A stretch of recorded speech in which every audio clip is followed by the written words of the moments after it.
Recently, we talked about the cost of some of the various equipment that is built in China that we have in our market. Today, we're going to look at the cost of fish. Hello everyone, this is Bentley, and today we're going to talk about the costs of fish when it comes to whether that's importing them or getting them domestically for distributors for our local fish stores. There's a number of videos out there that do discuss this process, but not all of them cover the full cost. And so that's something that I wanted to explore. There is a really good video out there using a very specific price list by Fishery, aka Alexander Williamson. I'm going to link to that down below, and it should be up in the corner as well. It is a great video, but there are a few things missing from that, and I wanted to cover those so that we kind of better understand this system and how it works, and what is basically necessary for our local fish stores to stay in business.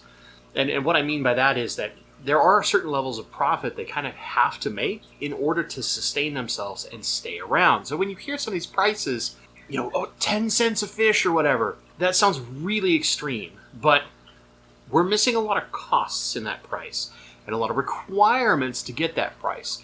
So I want to dig into that a little deeper. I've talked to one of my friends who's in the industry who, while I don't have direct price lists, okay, we have some old price lists from a couple years ago to give us examples of what it used to be versus now, and I have a few examples specific. But what's more important is to understand the full process. So there's kind of two major tiers.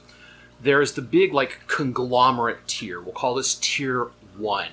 These are going to be some of your international suppliers. And some examples here would be like 5D and Aquanautics. These are massive conglomerates that often operate with a group of different fish farms to bring us things. And as an example, like an old price list that I got to look at as an example, and these are not updated, but it still works the same. It's a massive Excel spreadsheet.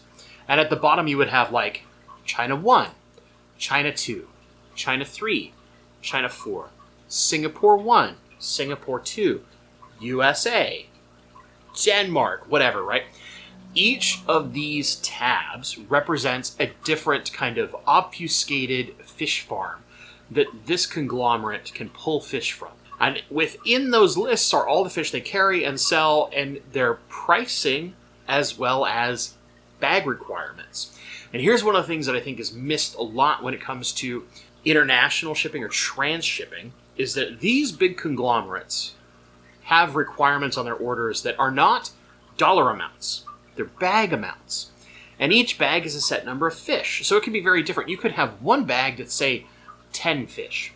Unlikely, but let's just say that's the case. But something like a white cloud is an example. And I actually looked at a list from 2022 where to get a white cloud for 10 cents a piece, I would have to buy a bag. But a bag is 1,500 fish. So that 10 cents a fish is no longer actually 10 cents a fish. I'm buying 1,500 fish at 10 cents a piece. And then beyond that, there are a number of other fees. Now, the other thing that's important to understand with these conglomerates is that they also have a minimum bag order requirement. So as an example, the particular person I was working with who has done lots of import orders, their minimum number of bags to order from this particular supplier was 8 bags. And that was considered very good. For some businesses that have less relationship, they might be required to order 15 or 20 bags to bring them all in. So all of a sudden, in order to get those white clouds at 10 cents a piece in 2022, not only do you have to buy one 1,500 fish bag of white clouds, you have to buy at least 7 to 10, maybe even more, depending on how long you've been working with this business, other bags of fish to complete one minimum order. So this is where some of the pricing is big. So you might hear 10 cents a piece for white clouds, they're charging me $3, I'm getting ripped off. Well, part of it is they're assuming a lot of risk, and they have to make these much larger orders. And when you have large orders like this, there is increased risk of losing some of those fish in transit. And one of the things that you're not paying for, there's no insurance. So if Bentley's new fish store opens up, that's never going to exist, but fictional characters, right? Bentley opens a fish store, and he's going to conglomerate number 1. We're right? And I'm gonna bring in. Oh, I want white clouds and I want tetras and I want some corridoras and all these things. I can get great prices, but I'm a brand new customer, so my bag minimum order requirement is 15 bags. Well, I got to buy $150 worth of white clouds at 10 cents a piece, and I got to buy $300 worth of corridoras at this price, or I got to buy this at that, right? All of a sudden, to get some of these basic fish, I'm putting together a fairly large order, and that order is just the fish. It doesn't include the cost of boxes, bags, insulation, heat packs, tariffs and taxes. The only thing that is covered by these big conglomerates is the akin of your like transshipping fee. They will act as your transshipper, and they cover some of the licensing requirements to do exportation that you otherwise would have to pay for. But every other cost, freight, shipping materials, heating packs, and there can be all sorts of small fees and taxes when they come into port as well. We'll talk about some of those a little later. Those are all things that you have to cover in addition to the cost of those fish. And if you lose like that entire bag of white clouds, you're not getting a refund. You might, if you have a very, very good relationship with that conglomerate, be able to get some percentage discount on a future order, but you're not getting a refund. And more importantly, it's on you to work with that conglomerate to remember each of those fish farms that you order from. So if I order 1,500 white clouds from China 1, and then I order another 1,500 white clouds from Singapore 2 because China 1 was out, and the Singapore 2 comes in and I lose half the fish. It's on me to remember that don't order from Singapore 2. Only order from China 1. Because all my fish came in perfectly fine from China 1. Right? So these are the other things that matter, is that they basically just send you a list, and you're the one that's responsible for remembering all the codes, putting your order together, having your bags and all that kind of stuff. And then eventually you will get kind of like one promo bag. And that promo bag would be something like those white clouds at 10 cents a piece, or like cardinal tetras at 30 cents a piece as an example. But you have to have a certain number of other bags in your order in order to qualify to get one promotional bag out of all of the lists. So when they do special promotions, you also have to do other orders of other things in order to get that one like really good price. And you kind of have to hope that that's coming from one of the good farms. So there's lots of problems in doing that level of international import of fish. And you also need special licenses. You have to have requirements depending on your state and within the United States in order to import stuff. So the cost is significantly higher than that. So what can end up happening is that white cloud that costs you, say, 10 cents a piece, after all is said and done, is actually closer to about $1 a piece with all the materials, the order sizing, we do all the time and all this kind of stuff. That's what it realistically ends up costing once you start adding on all these extras. Then you're going to need to go to an airport and pick them up. You've got to bring them into Bentley's fictional fish store. We've got to walk them through our quarantine. If we're doing quarantine, that costs money. They're not immediately going out on the show floor for sale. If you lost any fish, that increases the cost per fish. So your cost keeps going up. And a general rule in most fish stores is that there's typically a minimum amount that is going to be charged. So as an example, let us say that after all the sales and promotions, I'm doing Bentley's grand opening sale. I've got big discounts on everything. Normally I would sell a white cloud for $4 a piece, but today it's 25% off. It's $3, right? Well, I might have a minimum number knowing that with all my costs and fees and my labor time to unpack the fish, to get them settled, to get them ready for sale, to clean tanks, to feed them, medication if I had to medicate them, all these extra costs come into play. So when we see a list, let's say, and it's like, oh, these are 10 cents a piece, that is not the real cost. And that's one thing that's really important for us to understand. With a lot of these big houses, these big conglomerates, if you're constantly having issues with your orders and you're constantly trying to get money back or to get discounts, if they see a percentage hit, 10% is the rough number, basically, in that their profitability takes enough of a hit, they will just cut you off. They will stop working with you entirely. you're done. So with a lot of these wholesalers, these conglomerates, the way that you get the best price per fish, you also have to maintain a relationship. And often you will find yourself, when problems occur, taking the hit. You're the one paying the cost when problems occur. Because at a certain point, they'll cut you off, and there's only so many of these businesses that do this work. Now let's talk about Tier 2. This is the more like domestic stuff. And I would say there's kind of a third tier under it, but they technically qualify at this kind of Tier 2, we're going to call it. And Tier 2 would be like your domestic wholesalers.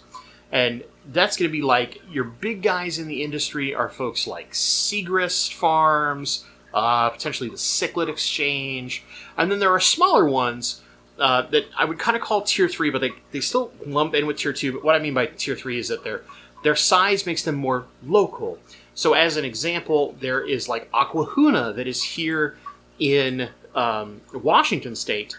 Within Washington, they don't sell online, so they act kind of as like a small local distributor. But they kind of break a rule across the United States. So we won't count them specifically, but think something like their size. You could also think about like someone like Consolidated Fish Farms as an example. My friend Dan from Aquarium Insider. They would qualify in this category. And what happens with them is different. You don't have like a bag and all that kind of stuff. You just have a dollar value minimum order typically. So this is where if you're local, often you have this ability to go in and kind of handpick some of your fish if you really want to, or you're going to trust them and just go, okay, I need 100 neon tetras, I need 100 cardinal tetras, I need 30 stir-by corridoras, I need this, and you're going to build your fish order. And prices are a little more expensive because they're doing some of the work of bringing them from farms, and maybe they're doing some of the international import work that the big conglomerates would do if you work directly with a conglomerate. They're doing that for you. They're eating up some of that cost, but they're also able to order in such drastic quantities that often they get a slightly better deal. Now, when you're working with them, they're a little more likely at that kind of Tier 2 level to, if a problem goes wrong in shipping, to help you out a little bit more. They work with you a little bit more, especially the smaller local ones, the one that I will kind of dub Tier 3, but realistically they fall into this second category. There's the smaller versions that are more local. They're going to be a little more likely to work with you and kind of have that customer service wing that works with you as a store at Bentley's Fictional Fish Store to help me if like something does go wrong. But more than likely still, if I keep reporting too many problems, just like all the big conglomerates, I'm going to get cut off. Now, the nice part here is that because you're able to order in smaller quantities, you can get like, well, I only want to bring in 10 pairs of fancy guppies.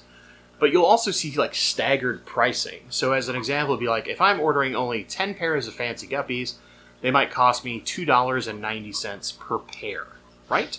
So $1.45 per fish. But if I order up to a certain quantity, let's say I'm bringing in 50 pairs, that price might come down to say like $2 a pair. Now they're only costing me $1 a fish. But regardless of what happens, there is always a minimum price. Nothing goes below a certain number because they, at that distribution level, also need to make a certain amount of profit in order to keep existing as a business. Same as the fish store. It's usually a lower number because they're dealing with big quantities and their margins can be a lot smaller, the margin being the amount of profit they make versus cost, because they're dealing in quantity and they're dealing in big wholesale orders. Think like when you go buy stuff at Costco or Sam's Club versus the regular grocery store.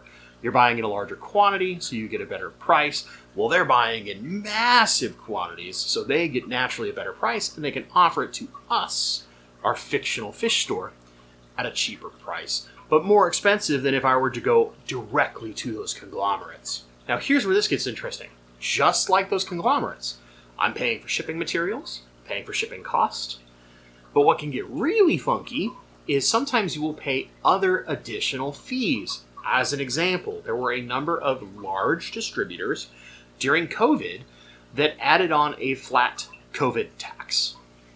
Because of how difficult it was to bring in certain things that they brought in internationally, they would charge flat COVID taxes on everyone to basically increase the cost of your supply chain. And a lot of these were kind of BS, to be honest, but this is just something that we as a fictional fish store are going to have to deal with. And some of those things are still in place well after the supply lines and supply chains have basically restored themselves to what we considered pre-pandemic normal. There's a lot of cost. So you might be buying those, say, 50 pairs of fancy guppies at $2 a pair, $1 a fish, right? Well, that's $100. That's not so bad. But now you're going to pay for all the shipping materials, the bags. If they're putting any of like the ammonia absorbent stuff in there, they're charging you for that. Heat packs, they're definitely charging you for heat packs, and you've got to pay the shipping cost to get it to your store. Now, the nicer part is domestically, you're not picking them up at an airport as likely. They're more likely shipping directly to your store. But, again, that shipping cost, based on the size of your order, might end up costing more than the cost of importing that very large order. However, you have more protection and more customer service at this level. Another note on like those smaller distributors, some of the smaller ones might be their own farms that work directly. And a great example of this would be like Consolidated Fish Farms, my buddy Dan at Aquarium Insider, not technically Aquahuna, because one thing that matters is within the United States, if you are a wholesaler only, which means you do not sell to the public, you only sell to other stores and businesses. You get a number of special tax breaks and other incentives that help bring those costs down. So someone like Aquahuna, as an example, which a lot of people love Aquahuna. You know, lots of the fish stores local to me use Aquahuna because they bring in a number of great fish. Because they sell to the public through their online website, they don't necessarily qualify for some of those special wholesaler-only tax breaks. So some of the natural costs of getting items from them, even inside Washington State where they don't sell direct to consumer, are just going to cost more because these are federal level tax breaks. So just keep in mind that like when we look at the costs of fish and we see something crazy, right? We see like, and I'm about to give you some actual prices here in a minute. We see something like 30 cents for a neon tetra. It's missing all sorts of other important fees. So actually figuring out the real cost of that before it reaches Bentley's fictional fish store is very kind of cloudy and obfuscated. It's not something that's really obvious to us as like looking at a price list, because those price lists, sure, that like 10 cents a White Cloud sounds amazing, right? But it's missing all the shipping costs, import fees, this, that. There's so many little things that add on that like, oh, well, that ends up adding 5 cents here, and that adds 7 cents there, that adds 15 cents, and all of a sudden that 10-cent White Cloud ends up costing us like 90 cents, $1 a fish. And you had to order a ton of them, right? So this is where it's really important to understand the real cost of these things. And I know I'm not giving perfect numbers, but I just want to talk about this more broadly so that we understand when we hear some of these price lists, we don't immediately go like, I'm getting ripped off by my fish store, because they pay lots of costs and they're taking huge amounts of risk because there's really very limited protections out there and we're dealing with live animals. One last thing. Let's talk about the overall ROI, which is return on investment. This is how a fish store operates. You can think of like a grocery store. You're going to have like a point system. Points is basically an amount of percentage, whatever you want to think of, profit that you have to make at a minimum on each thing in order to make it viable. So like if we were looking at a grocery store, let us say that something like a bottle of ketchup, okay? Common, they sell tons of them. That might only be at like 10 points. They might only make 10% profit on that item, but they're selling it in big numbers, right? This is that thing that I'm always going to sell 20 cases a week or whatever the heck it may be. I'm selling in volume, so I don't care about big amounts of profit per thing. So this, the way we think about this is some of our smaller fish, our tetras and our White Clouds, our fancy guppies, are inexpensive fish. Most fish stores need to sell them at a minimum of 3 times their cost in order to make a profit, because you're going to have immediate shrink, aka loss. When you lose fish in transit, that's immediate loss. That's instantly increasing your cost. It's just not a direct number. It's kind of an indirect increase in cost. You're going to have things like, well, if I brought in 500 crebensis and I only sell 2 crebensis a week, the longer that it sits in my tank on my showroom floor, the more money it ends up costing me in food, operational costs, because I'm not moving through extra fish, right? Things like that. Those costs are kind of indirect, that basically increase the cost of things in a way that's not an obvious number. And then you kind of have you've got your prep areas, like where you're going to bag your fish, where you're going to transition them from the order to your holding tank, to your display tank, whatever it may be, however your fictional fish store is set up. Finally, in the end, what happens is we go back to that minimum price. So let us say that the cheapest I can possibly sell a white cloud and still make a little bit of profit, just the right number of profit, is say $2.50 a fish. That means that after any discounts, any sales, all that kind of stuff, and I have to kind of calculate this ahead of time, that has to be the cheapest price I can get to. Otherwise, I am effectively losing money on every fish I sell, and that makes it almost impossible for a fish store to be profitable. And one thing that matters here is that profits on fish stores are not high. Even some of the biggest and most successful fish stores, if you talk to them, some of the ones that are doing really, really well, they're making a comfortable living, but they're not making like millions of dollars, right? It's very rare for someone to be someone like, say, Corey at the Aquarium Co-op or the Wet Spot Tropical Fish. And even then, often they have many, many employees they have to pay, all sorts of other costs and things that go into it, where in the end, they're not making as much money as we might think out of their fish stores. They're also not like living on ramen, right? So think about this when you get new local fish stores. It is a struggle for a brand new store because the end profit they're making is very small. And there's big times of the year, the summer, right now, where fish sales just fall through the floor. And it's really, really difficult in those lean months. And you have to be very reliant on like the fall and the holidays to do really, really well during that period to float you through those times of the year where it's really quiet. We're going to start talking about some fish. So right now, current times, if I am buying fish from an international importer before all those extra fees, typically I'm looking at somewhere between 75 cents and 90 cents per white cloud. About $1.15 if you want a gold white cloud, before all the other fees, before any loss. That's my cost. Okay. Now what that ends up being is those fish, depending on what your order size is and some things like that, is that fish ends up costing me, the store owner, something like $1.50 to $2 per fish.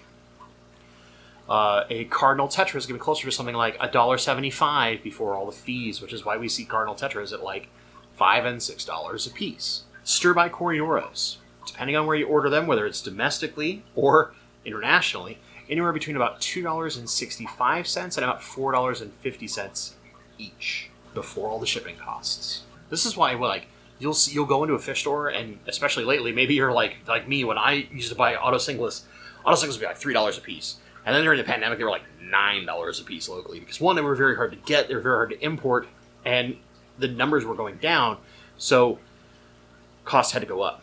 They just kept going up. And I remember at one point, I needed auto singlets, and I remember looking at a store, the only store that had any in stock. I called every store in my area within an hour and a half drive. The only store that had them, they were $9 a piece. And I was like, okay, I can't at that price. I'm just going to have to wait longer.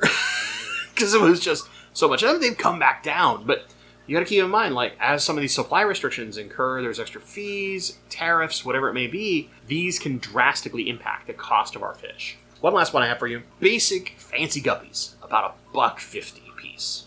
Okay? Now all the way up to the fancier, high-end imported ones you get from Thai farms, anywhere between $5 and $7 a piece per fish before you account for all those shipping costs, the tariffs, etc., etc., etc. So if you think about it, before all those costs, you got to add all your shipping and all that kind of stuff. This explains why they cost the amount they do in our fish store. Because we might hear that wild price of I can get a white cloud for 75 cents a piece. And I'd be like, that fish store down the street selling for $4.50 a piece, man, I'm getting ripped off. But it's missing so many costs outside of that list price, and it's usually missing things like, oh yeah, it's 75 cents a fish, but you got to order 1,000 of them, or something like that, where there are these other restrictions that the way to get those prices inflates your order size in other places, and the real cost becomes significantly more than that number. So just remember, most of your local fish stores, they're really not operating on a huge profit. They're not raking in cash. Otherwise, everybody would have a fish store, right? What's really happening is this. On a lot of your smaller things, often about triple the cost is what they need to charge in order to make a small profit. But on some of our larger purchases, let's say like a very high-end pleco, like a zebra pleco or a Congo spotted puffer, some of these things that sell for multiple $100s a piece. Instead of a multiplier of cost, in those cases, they're just looking at a raw dollar amount. So let's say that I pay $150 a piece for rare fish X. Pick whatever you want, right? Then I'm probably going to sell them at about $200 a piece. Maybe slightly more if after all my costs and stuff it costs more. Maybe I need to sell them for like $225 or $250 after you've calculated all those costs and the number that you need to order in order to get to a similar return on the investment cost as I would by selling 500 white clouds or whatever it may be, right? Where they're at a more multiplicative number instead of just a raw dollar amount. But in the end, it's really just a faster way to calculate that dollar amount for the small costs compared to some of the bigger, more expensive, fancy, rare stuff. Like a big arowana or a stingray or something like that. So that's it. So I know this is a little long, kind of rambly, I know, but this is just, there's so much information. This phone call I had with my friend who's in the industry, it was a 3.5-hour phone call. And we literally worked on a document together to get some of these details. And it's just, there's so much information, it's hard to cram in one video. And I'm sure he's probably going to watch this and come back to me and be like, you forgot X, Y, and Z. And I probably didn't, I'm sorry. But I hope you guys have enjoyed this video. Let me know if you learned something new from this. Maybe you've always thought about opening a fish store and now you're looking at it and you're like, I did not know that. Or maybe you've been like, oh, Bentley, I figured this thing out. I got the touch. I got the hookup.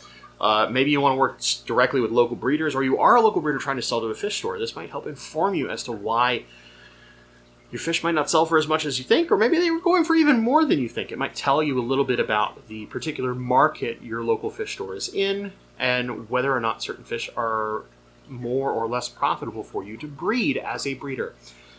If you're not subscribed to this channel, please consider subscribing. It's the free and easy way to help local internet crazies like me spread as much information as we can about helping you, whether it's with plant tips, understanding the fish industry, lighting crazy tanks, equipment reviews, all sorts of stuff. As always, my friends, thank you so much for watching, and stay awesome.